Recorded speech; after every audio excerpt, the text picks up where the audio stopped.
Salut à tous!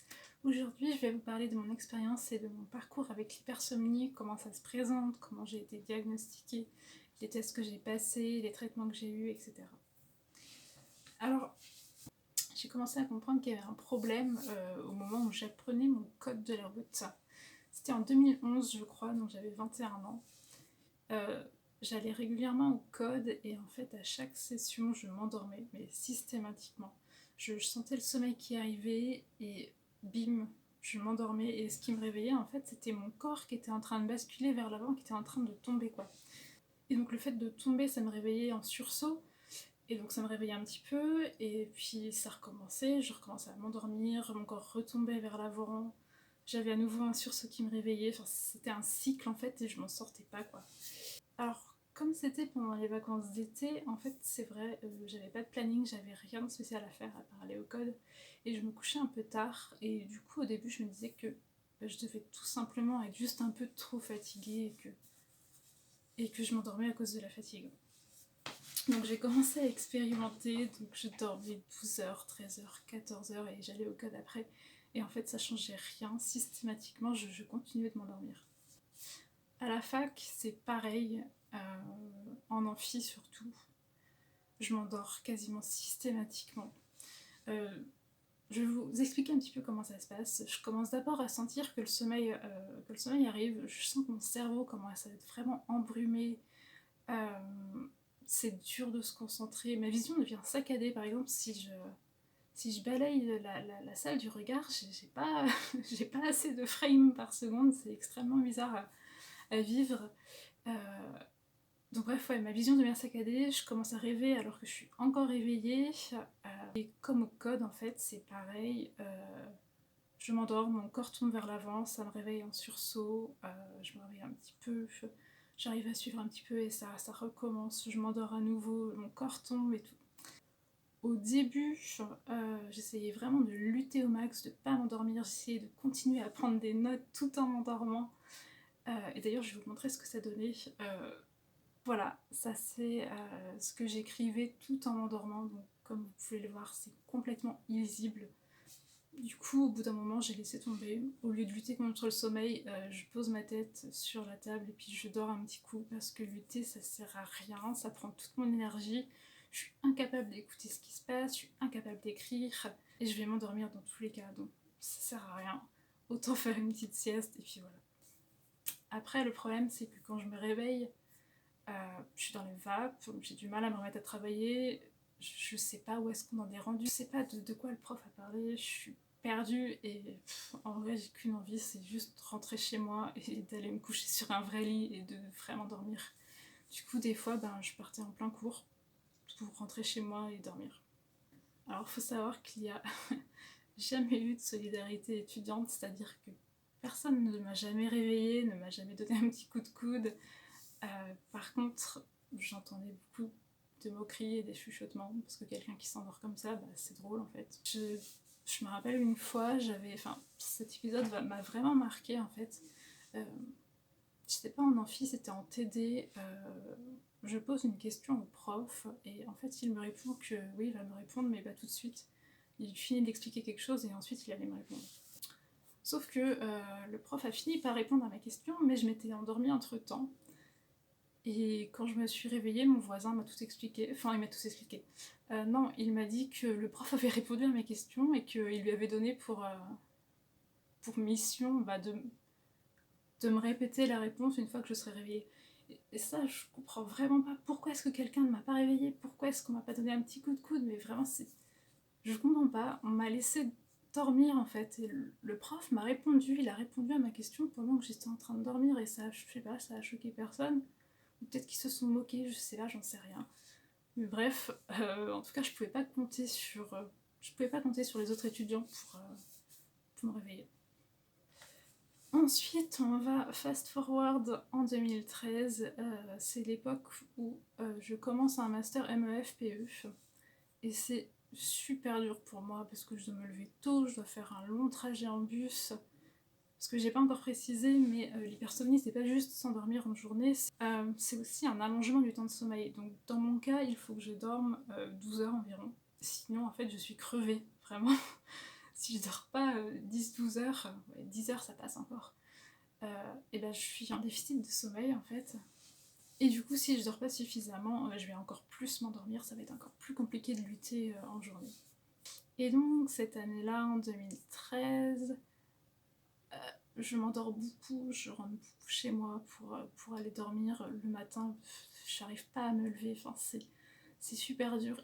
Et je finis par me faire convoquer par le responsable qui me demande cash, est-ce que tu prends de la drogue? Parce qu'il y a des profs qui se sont plaints que je m'endormais en cours. Du coup, après ce rendez-vous, j'ai décidé de prévenir les profs à l'avance, d'aller les voir, de leur dire je suis désolée, peut-être que je vais m'endormir, c'est pas parce que je m'ennuie ou quoi que ce soit, enfin, c'est juste quelque chose que je contrôle pas, je suis vraiment désolée, mais voilà, si ça arrive, vous étonnez pas. Sauf que souvent, en fait, leur réaction, ça a été de rire. Voilà, bref. De toute façon, enfin, c'était vraiment une année horrible et au final j'ai abandonné ce master, mais bon, ça c'est une autre histoire encore. Bref, du coup, je finis par parler de mes endormissements à mon médecin et en fait elle soupçonne directement une narcolepsie. Donc elle m'envoie voir un neurologue qui lui me prescrit une polysomnographie et des tests de maintien d'éveil. Je passe les tests en 2014 et c'est une catastrophe, ça se passe pas bien du tout. Je m'endors en 25 minutes, ce qui est correct, mais je me réveille vers minuit et impossible de me rendormir. Du coup, vers 3h du mat, j'appelle les soignants et je leur demande si je peux prendre un anxiolytique parce que vraiment, j'arrive pas à dormir et si ça continue comme ça, en fait, il va y avoir aucune donnée exploitable. Du coup, je prends 2-3 médocs et je m'endors. En tout, je vais dormir 4h30 seulement et c'était un sommeil de très mauvaise qualité, efficace à 50% seulement, avec 35 micro-éveils et surtout, j'ai 0% de sommeil paradoxal. Je vais vous montrer à quoi ressemblait ma nuit. En bleu, là, en gros, c'est l'éveil. Donc, comme vous pouvez le voir, j'ai été beaucoup éveillée. Ensuite, N1, ça correspond à la somnolence. En gros, le stade entre l'éveil et le sommeil. N2, c'est le sommeil léger. N3, c'est le sommeil profond. Et ensuite, R, c'est le sommeil paradoxal. Et tout en haut, les petits traits, c'est les micro-éveils. Bref, je dors très très mal et c'est absolument pas une nuit typique. Mais il faut savoir qu'on a des électrodes partout, de la tête aux jambes, on a des gros appareils qui mesurent notre respiration avec des sangles autour du thorax, autour de l'abdomen, on a un capteur nasobuccal, on a un saturomètre sur le doigt, et tout ça c'est relié à...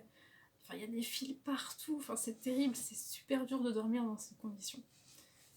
Ça là c'est, je vais vous montrer une photo de moi avec les électrodes. Bon, c'est juste une photo du visage donc vous voyez pas l'équipement complet mais ça peut vous donner une petite idée de ce qu'on doit subir.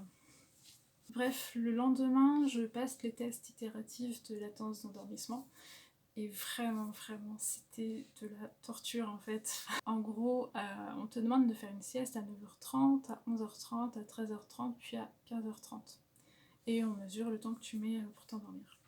Alors moi le truc c'est que j'étais épuisée parce que j'avais vraiment pas passé une bonne nuit et j'avais qu'une envie, c'était de me recoucher.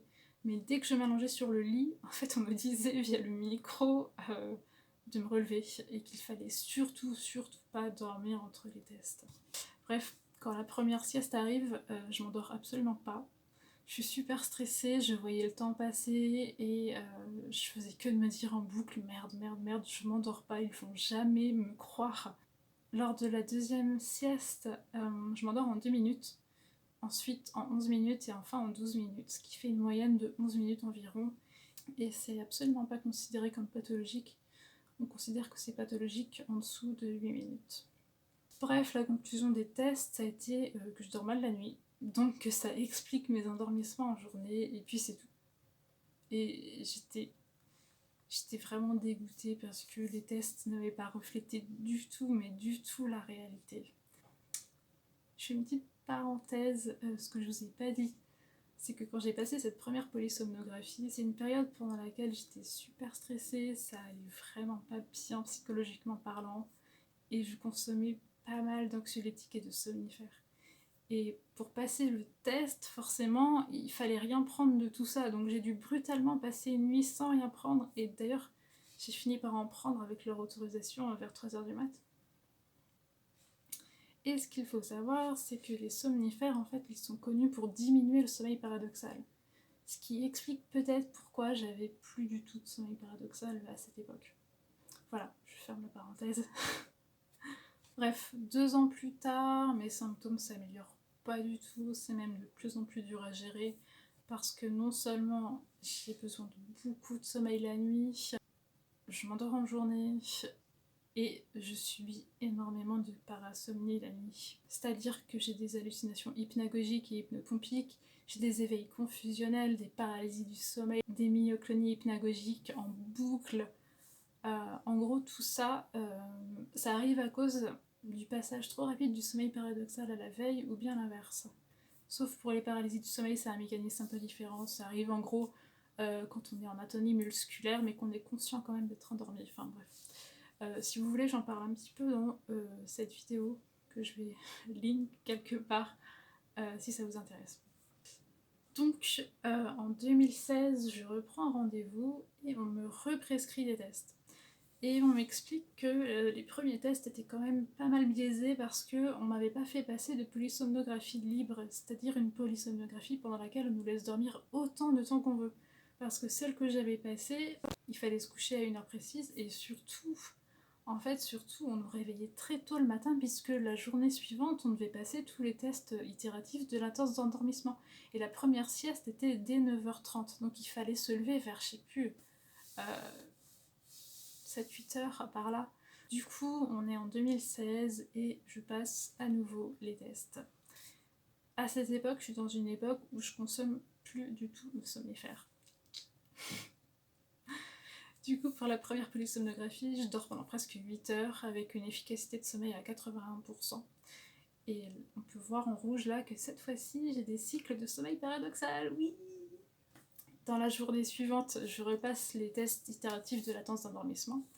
Et cette fois-ci, je m'endors respectivement en 15, 10, 8,5 et 10 minutes, ce qui fait environ une moyenne d'un peu plus de 10 minutes, ce qui n'est toujours pas considéré comme pathologique.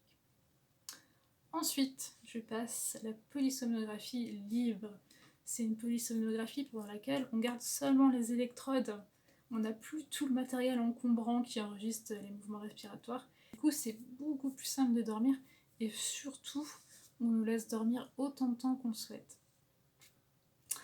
Lors de cette polysomnographie, je dors pendant plus de 13 heures avec un sommeil efficace à 93,7%. Et vous pouvez voir en rouge ici que j'ai eu 7 cycles de sommeil paradoxal. Bref, c'est un sommeil de bonne qualité, tout va très bien. C'est juste que je dors longtemps et que du coup, là, il n'y a plus rien qui explique pourquoi je m'endors en journée. Enfin, je devrais pas m'endormir en journée parce que je dors très longtemps, avec un sommeil de très bonne qualité, avec des cycles complètement normaux, et la journée, je m'endors quand même. Donc il y a un truc qui cloche, et du coup, c'est à ce moment-là que j'aurai mon diagnostic d'hypersomnie. Du coup, c'est de l'hypersomnie idiopathique parce qu'on ne connaît pas la cause. Et c'est là que je vais enfin avoir mon premier traitement, le Modiodal. Voilà à quoi ressemble une boîte, vous allez la voir à l'envers du coup. Et du coup, vraiment, ce médoc m'a sauvé la vie. Enfin, ça m'a changé la vie plutôt. J'ai enfin pu suivre des cours sans m'endormir, c'était incroyable. J'ai pu suivre des cours de 4 heures en amphi sans avoir envie de m'endormir du tout, sans un seul endormissement, mais vraiment rien, j'ai vraiment pu... Enfin, je sais pas, c'était incroyable, je pouvais me concentrer, je pouvais écouter, je pouvais prendre des notes, en fait, je pouvais vivre normalement, quoi, comme un étudiant lambda, incroyable. Alors j'ai testé d'autres médocs, comme la Ritaline, et le Wakix. Mais le plus efficace pour moi, vraiment, ça a été le Modiodal. Voilà. En 2018, 2 ans plus tard, j'ai passé des tests de maintien d'éveil et au passage, on m'a fait repasser des polis. Pour la première, j'ai dormi 8 heures avec une efficacité de sommeil à 90%. Donc, meilleur score encore. Et lors de la polysomnographie libre, j'ai dormi plus de 13 heures avec un sommeil efficace à 94%. Donc quasiment les mêmes résultats qu'en 2016. Et d'ailleurs, je me rappelle, j'aurais pu dormir beaucoup plus longtemps que 13 heures, mais il y avait du bruit dans les couloirs. J'ai fini par me lever en me disant qu'il était tard et peut-être qu'ils avaient besoin de nettoyer les chambres et qu'ils en avaient marre que je sois là à dormir encore. Bref. Pour vous raconter un petit peu le TME, ce que c'est, en gros, c'est un test pendant lequel on nous laisse pendant 40 minutes dans une pièce très peu éclairée, avec aucune distraction, et en fait il faut rester éveillé tout simplement. Sur le compte rendu, c'est écrit que je me suis jamais endormie et j'ai trouvé ça vraiment étrange parce que c'est vrai que j'ai jamais fermé les yeux, mais il y a eu plusieurs moments où j'ai commencé à me mettre à rêver les yeux ouverts. Vraiment, je voyais des choses qui commençaient à bouger autour de moi, je sentais qu'il y avait des scénarios oniriques dans ma tête qui commençaient à démarrer, mais apparemment ça n'a pas compté comme du sommeil. Et en fait, j'ai été super étonnée de ne pas m'être endormie parce que clairement, si on m'avait posé en amphi, bim, sans médoc, j'aurais pas tenu 40 minutes, j'aurais même pas tenu 20 minutes, je pense. Du coup, c'est assez étrange parce que je m'endors que dans certaines situations. Les cours en amphi, c'est sûr. Je vais m'endormir, c'est sûr. Les réunions, c'est pareil. Je sais pas pourquoi, mais il y a vraiment certaines situations pendant lesquelles mon cerveau va vraiment se mettre en mode off. En général, c'est des situations dans lesquelles je suis très passive, mais l'examen était extrêmement passif et j'ai pas eu d'endormissement. Ce qui reste un mystère pour moi en fait. Et c'est pareil pour la conduite. La conduite c'est super passif et pourtant ça a été très très rare que je commence à m'endormir en conduisant. Donc voilà, il y a encore beaucoup de choses mystérieuses à propos de mon hypersomnie, mais bon, ce qui compte c'est que j'ai pu avoir un traitement qui me permet d'avoir une vie normale, bon, même s'il y a des effets secondaires, et enfin bref. Actuellement, là où j'en suis avec mon hypersomnie, alors j'ai toujours besoin d'énormément de sommeil, j'ai toujours beaucoup de parasomnie, en fait c'est vraiment par période les parasomnies, quand je vais être stressée, déprimée, que je vais pas trop aller bien, je vais avoir énormément de parasomnie. Puis il y a des périodes où ça va aller en fait, pas de soucis. Et donc là, vu que j'ai fini mes études et que je n'ai pas encore trouvé de boulot, actuellement je ne prends plus mes traitements éveillants parce que j'en ai pas besoin tout simplement. Si je m'endors chez moi alors que je suis en pyjama, c'est pas grave du tout. Donc voilà, pour l'instant j'ai stoppé les traitements, mais bien sûr si je reprends une formation ou si je trouve un boulot, je serai obligée d'en prendre. Bref, voilà, je crois que j'ai réussi à retracer mon histoire de 2011 à 2021 aujourd'hui. Ça fait 10 ans. Ça fait 10 ans. D'ailleurs, 2011, ça a vraiment été le moment où j'ai réalisé qu'il se passait des trucs qui n'étaient pas normaux. Mais en y réfléchissant, j'avais des symptômes bien avant 2011 parce que je me souviens de la JAPD. Je sais pas si vous vous souvenez de la JAPD. Quand est-ce qu'on va... C'était au collège ou au lycée, plutôt au lycée je crois, je sais plus. Et donc bref, j'ai ce souvenir très très vif où on était dans une salle et on devait regarder une vidéo de propagande militaire là. Et en fait j'en pouvais plus, j'avais trop envie de dormir, je luttais. C'était terrible parce que j'avais super peur de m'endormir et de me faire engueuler. Donc du coup je crois que j'ai réussi à ne pas m'endormir, mais c'était de la lutte, mais vraiment, c'était infernal. C'était en boucle, le corps qui tombe et moi qui me réveille. Non, faut surtout pas dormir, faut surtout pas dormir. Et puis 30 secondes après, je me rendors et off, c'était dur. Du coup, c'est assez dur pour moi d'essayer de retrouver à quand datent mes premiers symptômes, parce que vraiment, j'ai dû avoir des symptômes, mais sans réaliser que c'était pas normal. Parce que par exemple, quand j'ai passé la JAPD, je sais pas, ça m'a absolument pas interrogé le fait que j'ai ce besoin de dormir, que j'ai ces endormissements intempestifs. Je sais pas, je devais penser que j'étais fatiguée ou que la vidéo était chiante, je m'ennuyais, franchement je sais pas. Bref, je pense que j'ai fait le tour, donc on va s'arrêter là. J'ai peut-être oublié des choses, c'est fortement possible. Si vous avez des questions, n'hésitez pas. Du coup, si vous vous retrouvez un peu dans ce que je vous dis, les symptômes, le temps allongé de sommeil, les endormissements intempestifs en journée, les parasomnies la nuit, si vous vous retrouvez là-dedans, franchement, n'hésitez vraiment pas à en parler à votre médecin et à demander à passer des tests parce que peut-être que vous souffrez d'hypersomnie comme moi ou même de narcolepsie. Voilà, du coup on s'arrête là, n'hésitez pas à me poser des questions, j'y répondrai. Salut!